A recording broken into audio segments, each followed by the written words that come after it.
everyone, and welcome back to the Brightworks and another match of Beyond All Reason, where today, I have to admit, I'm a little bit of a sucker for the replay that I found right here. Submitted over on the Discord channel. Feel free to go check it out. The link is always down below in the description section.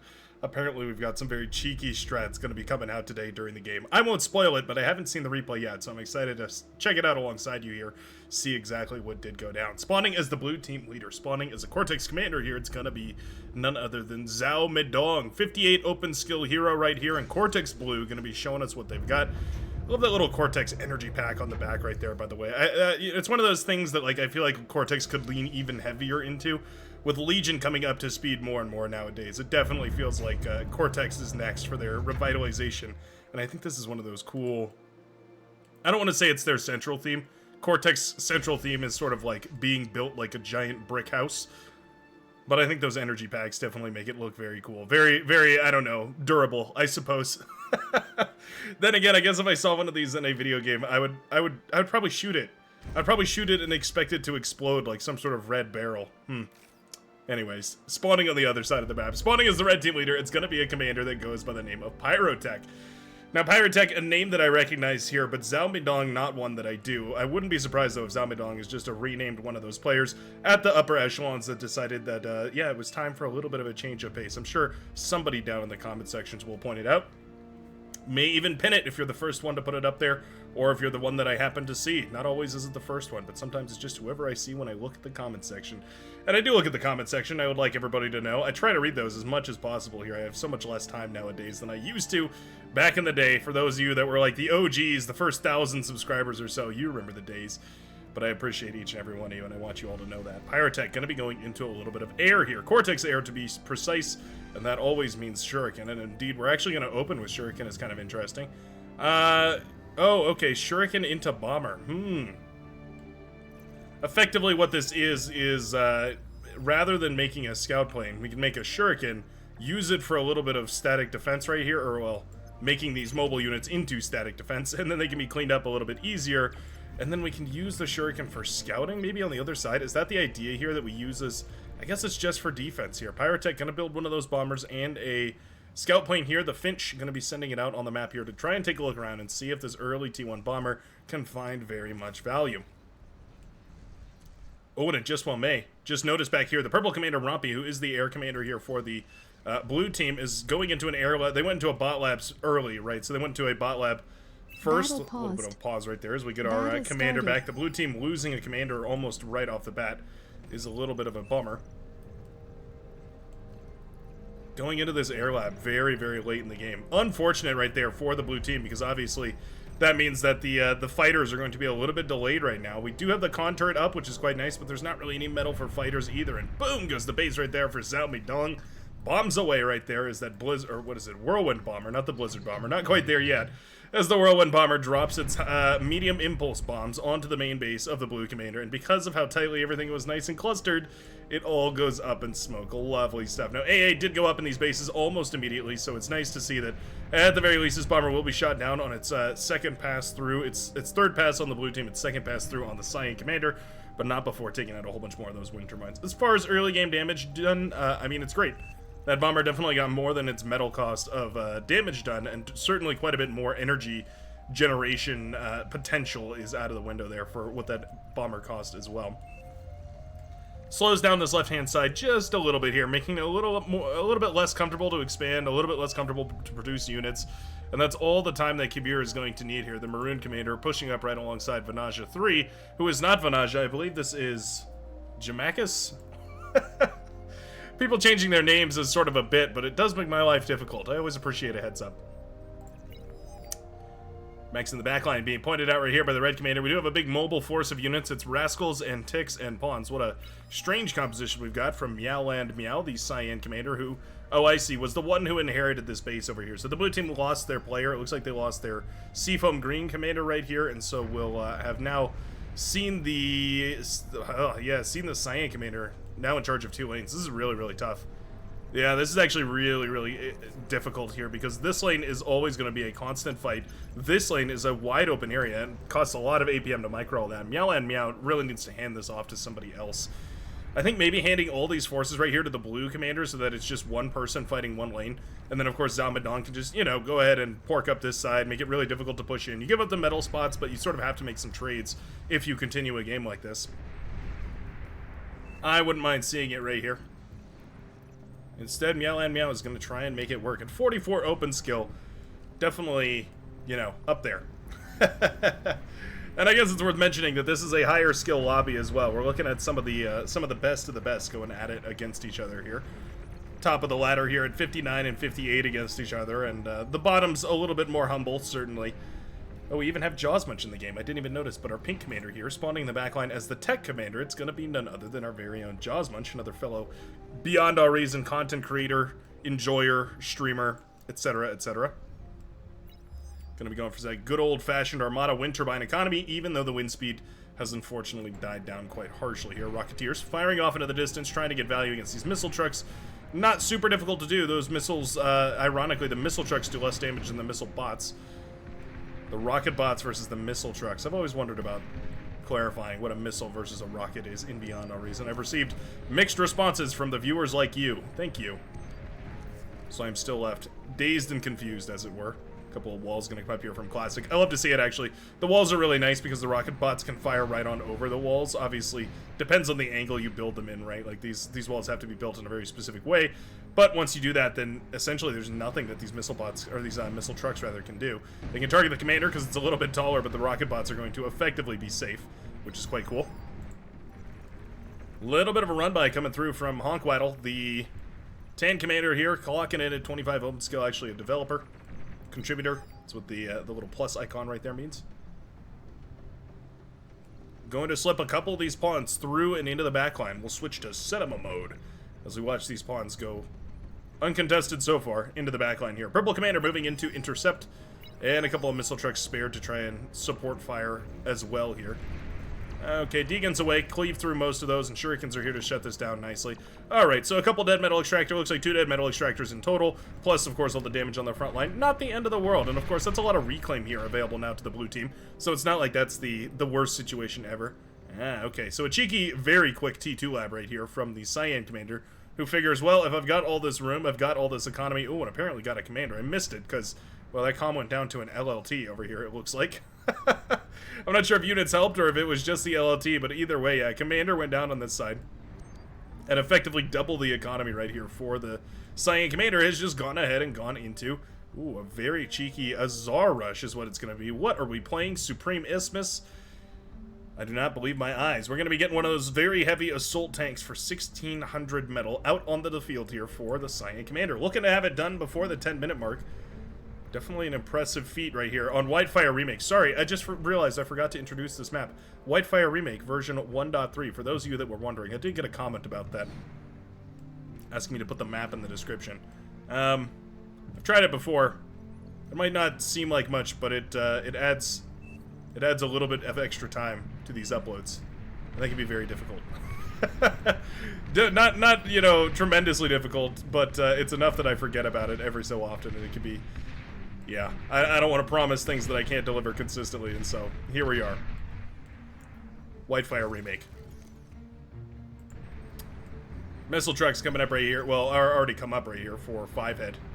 The orange commander. We have, we got beamer drops. Okay. I love it. Pyrotech going for some unique strategies here. Looking to help out the team in the most unique and creative ways possible. Going to go ahead and drop one of these beamer turrets on the front line. I love it. I mean, beamer turrets are so nice, actually. They really do a huge amount of damage per second. Damage per metal cost, they're one of the most efficient T1 static structures in the game. Not to mention, of course, the fact that they're medium weight category, medium size and shape. Effectively means that they can be transported, is what I'm getting at here. Meow and Meow loses the commander. Fire loses some HP for it, but ultimately a pretty good sacrifice, or a pretty good trade, rather, there for the brown commander against the Cyan army on this side. And man, the Tsar is out. 9 minutes or so, and the Tsar hits the front line. It's going to be firing away against, well, everything over here. Okay. It is now up to the red team to respond. There's a number of creative solutions to a Tsar like this.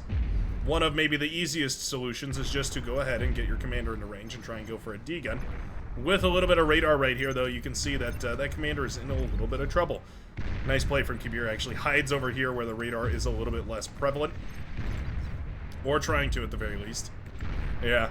Hiding the commander around the corner where the radar isn't available. There it is. Yeah, so you can see the ghosting area of the radar right there. Kabir trying desperately. Goes in for the self-destruct. Oh, D-gun, D-gun. Oh, no, D-gun on the Tsar. Oh, unfortunate right there for the Maroon commander. Was probably thinking the self-D would take out these commanders, chain react, and blow everything up. But he wasn't quite close enough to Zhao Midong, and Zhao Midong wasn't quite damaged enough. So the Tsar lives. It's handed over now to the blue commander. I like that a lot, actually. Obviously, Cyan going to be focusing on a lot of different areas here, like, for instance, this front line that is falling apart rapidly as the Maces, Rocketeers, and other accompanying units begin to push for. Actually, no more Centurion in this mix, so just Maces and Rocketeers. Still just as dangerous, still just as difficult to deal with, and still going to necessitate some T2 if we want to clean this up super, super easily. This is the question on everybody's mind, though. What are we going to do about the Tsar? It's continuing to rush forward, and, I mean, obviously the longer it trades against anything T1, static, mobile, whatever it is, it's going to continue to trade phenomenally. Lightning turrets, of course, not going to stand much chance against the Tsar. They're good, don't get me wrong. They are quite good. Oh, no way. Hold on. Sure, could have been pulled against the Tsar. The heavy transport is now moving in to collect it. Heavy transport Hephaestus reaches down and picks up the Tsar. I didn't even know those could do that. I didn't even know the Hephaestus was able to pick up the Tsar tank. Oh my goodness, the King tank itself flying across the battlefield in an enemy transport after being paralyzed and kidnapped. What on earth is this gaming? Pyrotech manages to nab the Tsar from the cold hands, the cold paralyzed hands of Zhao Midong as he watches this tank fly across the map here. Hold on, if we select the blue commander, we can see their perspective. The Tsar, in the weirdest of ways, becoming effectively a scouting unit here. Cyan commander goes down over here, by the way, as the welders push forward and do a little bit of damage. We have the Tsar, so are we going to go for the capture? Oh, we are going to go for the capture. Look at that. That's a beautiful capture right there. Yeah, the Tsar is going to get captured by the commander. So capturing works off of your build, your build power. So basically, the more build power you have, the faster it goes. And only commanders and decoy commanders can capture things. So if you have a bunch of decoy commanders, this is actually a really fun strat. Is you capture things, and then of course you pick them up and you take them to your decoy commanders, and you capture all of it and send it back out to the front line. There we go. That tank changes colors, and just like that, it flips teams and heads over towards the red front line. I'm a little bit speechless. I'm a little bit speechless. It's one of those things that theoretically has always been possible. However, in practice, has always been difficult. And without that Tsar in the front line, it looks like the T2 has ravaged this front. Both blue commanders are dead. The fat boy firing away here, and we do have a single sharpshooter as well. That's quite nice, actually, for dealing with particularly static defenses. The fat boy has enough range to be good at it. The sharpshooter just has a little bit more. And of course, with that cloaking capability, it makes it capable of approaching static defenses without necessarily getting shot. But you know, it's also pretty good at destroying front lines. A frickin' Tsar tank now dropped onto the front line. It keeps its experience too, by the way. 15 kills that it remembers from long, long ago when it beholden to other masters. I can't believe it. It's so distracting that I missed the giant run-by over here on the right-hand side as the Lavender commander has now been, well, devastated. Pawns, the most OP unit in the game right now, have broken through to the backline and are now tearing apart that Lavender economy. Crazy monkey in a really awful way all of a sudden. Sure can finally respond, kind of peeling them off to send them all around the place, but a couple of these do survive. There we go. Yeah, Shuriken going to return defensively. Beamer turret going to be quite nice for shutting these down. Oh, E-Converter just barely don't pop right there.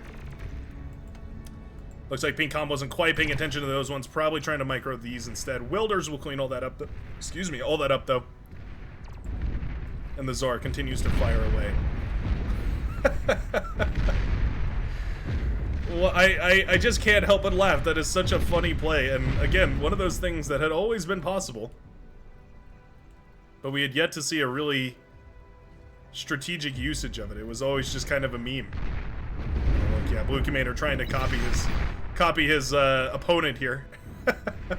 Well, you can't pick things up if they're not paralyzed. Enemy units that are not... Oh, there we go. They have to stop for a second for the transport to pick them up. But yeah, look at that. Trying to mimic his opponent right here. Says, oh, well, I can pick things up too. It's not as impressive. First of all, getting it in a heavy transport is hilarious, and second of all, of course, managing to do that to a Tsar of all things, 1,650 metal is gigantic. To be 100% clear, that Tsar was the reason that front line was so successful. It tore apart everything. It essentially enabled a follow-up, but the second that it was gone, you saw how quickly everything fell apart. The Tsar is capable of dealing with most of these T2 infantry bots, the welders, the fiends, all that kind of stuff.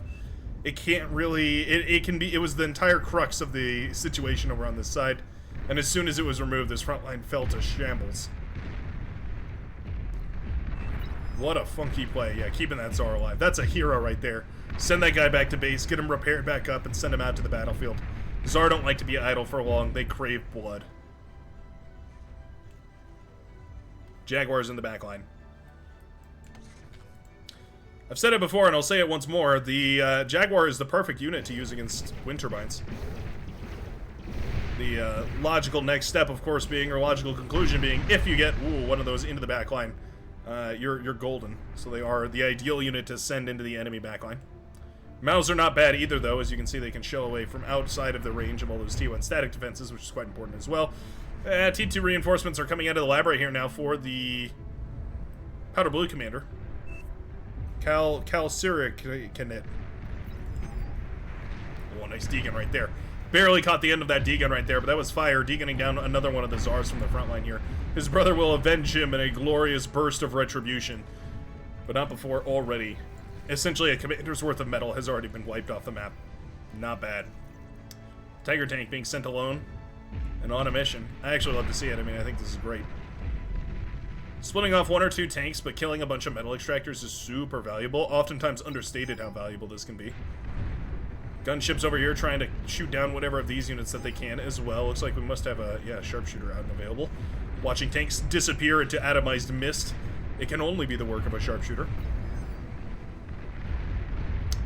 Build power, medium laser turrets, constructors, all of it will fall as the humble Mauser shell away at the base right here of the Green Commander, firing into the midst of all that build power. We'll love to see just a fight command. We have the radar vehicle, the radar tank. It's kind of a weird looking one. It's got treads and wheels for some reason. It's pretty funny. Reclaiming the tank right here that was picked up by the Hephaestus. What a hilarious play right here. What a hilarious way of playing right here from the Red Commander. Not going for bombing runs, not going for any of that typical Cortex fashion.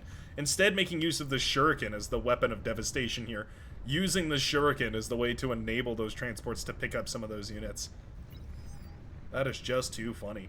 Obviously, a nice little burst of metal right there every time you reclaim one of those as well. It's not insubstantial the amount of metal you can harvest off your enemy effectively just by reclaiming their units. It's the most direct and perfect transfer of units, or resources rather, one-to-one between enemies. Whereas, you know, reclaim you lose about 30%. If it goes to the debris, the advanced metal extractor debris, even more so. But yeah, you capture your enemy's units or you reclaim them, you get 100% of the metal back. You can also achieve the same effect by resurrecting enemy units and then building with them after that, by the way. Sharpshooter numbers are growing. In much the same way that the Sheldon numbers grow to such an unstoppable number that they, well, cannot be stopped. Pretty redundant there, but anyways, you get the point. Sharpshooter do achieve the same thing eventually as well. They just need a little bit more support. That's why the welders are so important. 3 or 4 welders in front to shut down things like ticks or spy bots or anything like that that come a-crawling. Anything like, for instance, of course, the humble Scuttle. Taking a little bit of damage here. Boom goes the Scuttle. Nicely done. Manages to wipe out all of those sharpshooters right here. 0% HP left on the Fat Boy, but it does stay up and standing. Rocket Spider is ready to finish the mission, though, as they move forward, unleashing barrages of triplets of rockets, firing forward here into the face of any of these constructors that dare stand before them. Scuttles is a very cool play. I love to see that. That's thinking with your head, thinking with your cortex muscles. Unfortunately, it's just not enough. This backline is already falling as it looks like the Pitbull, as well as the Beamer turrets, are trying to carve this bull tank down. Oh, barely the build power goes up. That's a bummer. But the bases on this side of the map have already been destroyed. Marauder's now coming out here as a Tsar has been spared in this direction, but Marauder are fast enough and do enough damage and have enough HP that they can actually start to contest these Tsars without really much trouble. As you can see, the Tsar, the head of the Tsar turns quite slowly, and so in fact that can be exploited by units that are fast enough. There's not many that are fast enough and strong enough in the game. The Marauder is essentially the best example. And here we go. Rocket Spiders making it very uncomfortable here for the Cyan Commander, who wants to produce more and more of these Tsars to put them on the field, but it's so difficult to deal with these all-terrain units with Tsars. There we go. Finally, this one gets in a position where it can start firing away here at the Rocket Spiders, the Recluses. Webbers are included to reclaim a whole bunch of that as well. One of the most efficient unit compositions in the game is the Webber and the Recluse, simply for the fact that when you have those Recluses in the mix, they'll just eat up their own corpses as well as the Recluse corpses. The Webbers, rather. Did I say the Recluses? The Webbers will eat the Recluses as well as the other Webbers. Little EMP Reclaim Spider. Super powerful for exactly that reason. Did we reclaim all this? Oh, we are. Yeah, nice. We're reclaiming. I love to see that here from the Orange Commander. Reclaiming a whole bunch of stuff. We'll cut back to here as we watch the Marauder tear down the purple base here. And cut that air production quite heavily. Air production relies very, very heavily on build power, so managing to kill the build power of the air commander can be super devastating, especially once they're in T2, because it's super awkward to transition back down to T1. Rompy throws in the towel, and I think that's as fair a place to call it as ever. With the right-hand side devastated, with more and more T3 on the way, with the blue team with nowhere near the efficient resource production necessary to crawl their way out of this mess, it's going to be the red team that through a bout of heroic unit usages manages to pull ahead in this victory. And you can see our red team leader in the air, not managing to do much on the leaderboard, but definitely a hero in our hearts. Thanks a ton for watching, and if you did enjoy, feel free to drop a like and subscribe down below in the comment section, or pardon me, not the comment section, in the description section, which does still exist. It's hidden a little bit, but if you find it, you're one of the elite, and you're more than welcome to join the Brightworks then, as well as there's some... What is the other thing that's linked down there? There's the Brightworks, and there is, well, there's a whole bunch of other links down there. The main bar Discord, and some other stuff as well. Go explore, and have a great rest of your day. Peace out, folks.